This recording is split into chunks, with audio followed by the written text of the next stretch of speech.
Millions of years ago, the Megalodon shark was one of the scariest creatures to ever lurk in our seas. And even before that, the Mosasaurs reigned supreme, terrorizing every ocean creature in sight.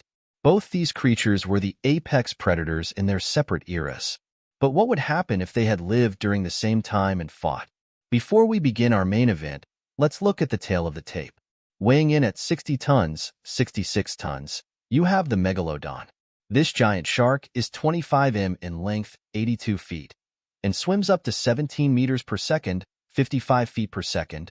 Watch out for its bite, as it has a force of 278,000 kilopascals, 40,000 psi. The Mosasaur is disadvantaged in almost every aspect. It's shorter by 5 meters, 16 feet. It's about 1/4 of the Megalodon's weight, and it has only about half of the bite power of the Megalodon's mighty jaws.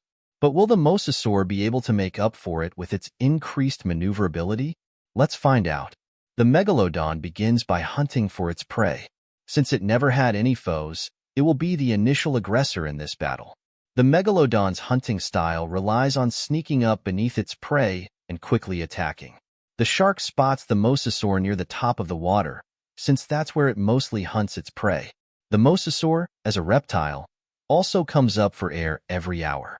The Megalodon approaches the Mosasaur, but as it begins to open its mouth, the Mosasaur is able to dodge it. This is because, unlike the Megalodon, the Mosasaur has defensive traits. Although it was the apex predator in its time, Mosasaurs would also hunt each other. This means the Mosasaur knows how to fight, and with that skill, it's just able to narrowly dodge the Megalodon's initial attack. Right now, the Megalodon is confused. After all, it never had to win any sort of battle, unlike the Mosasaur. This is a rude awakening for the shark. As the Megalodon is confused, the Mosasaur is able to sneak away quickly.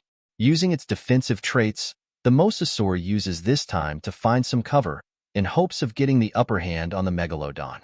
The Mosasaur's forward-facing eyes make it easy to spot the Megalodon. This means the Mosasaur has binocular vision, like a bird. As the Mosasaur stays in hiding, it waits for the Megalodon to get close enough. Finally, it strikes. Since the Megalodon's body is far too big for the Mosasaur to bite, the Mosasaur attacks one of the Megalodon's fins.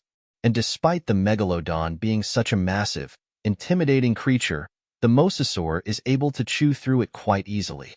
That's because the Megalodon is made out of soft tissue and cartilage. The only hard part of its body is its teeth. As the Mosasaur bites into the shark's fin, the Mosasaur might expect the Megalodon to either retreat or die. But since the Megalodon shark is so massive, it won't give up just yet. With the Mosasaur chomping on its fin, the Megalodon knows where the reptile is. At this point, the Mosasaur is trying to swim away, and it can swim as fast as it wants to, but despite being injured, the Megalodon is faster and will be able to catch the Mosasaur. The Megalodon opens its mouth and quickly chomps down on the Mosasaur. No, the Mosasaur is down for the count, and the new champion of the seas is the Megalodon. Unfortunately, the Megalodon won't be able to comment for its post-fight interview. That's because this win wasn't without consequences. The Megalodon took quite a beating, more than it ever experienced before. This battle with the Mosasaur was unlike anything the giant shark had faced in its lifetime. For millions of years, the Megalodon had ruled the oceans without opposition. It was a master hunter, a creature so fearsome that few dared to challenge it. Yet, the Mosasaur, with its cunning and agility, had given the shark a fight to remember. As the Megalodon swims away from the battle site, it can feel the pain from the deep wound on its fin. The powerful jaws of the Mosasaur had left a brutal mark, tearing through the soft tissue and cartilage. Blood seeps into the water, creating a trail that smaller predators could follow. Normally, the Megalodon wouldn't have to worry about such things. It was too large and dominant for anything to pose a real threat. But with a significant injury like this, it might find itself in a vulnerable position. Depending on how bad the bite is, the shark may bleed out. If the Mosasaur had managed to bite deep enough to sever critical arteries, the Megalodon's fate could be sealed.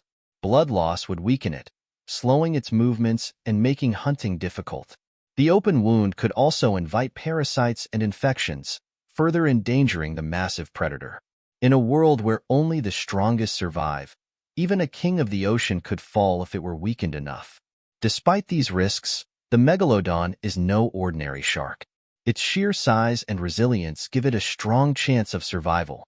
If the bleeding stops in time, the shark might be able to recover. Megalodons were built for endurance, capable of traveling vast distances in search of prey. If it can find food soon, a whale, perhaps, it may be able to regain its strength. However, the injury might change the way it hunts.